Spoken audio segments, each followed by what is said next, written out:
خبر شامل کرتے ہیں لاہور سے۔ مریم نواز کا کہنا ہے کہ خیبر پختونخوا پر 10 سال نالائقی، نااہلی اور کرپشن مسلط رہی، عوام کو مسائل سے نجات دلائیں گے۔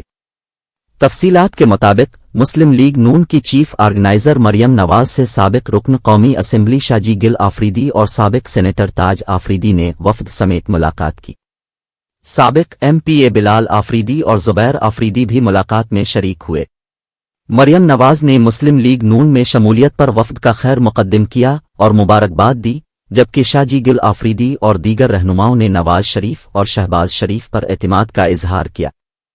اس موقع پر مریم نواز نے پی ٹی آئی قیادت پر تنقید کرتے ہوئے کہا کہ خیبر پختونخوا پر جھوٹ جبرنے حکمرانی کرتا رہا کہ پی عوام کے ساتھ 10 برس ظلم ہوا۔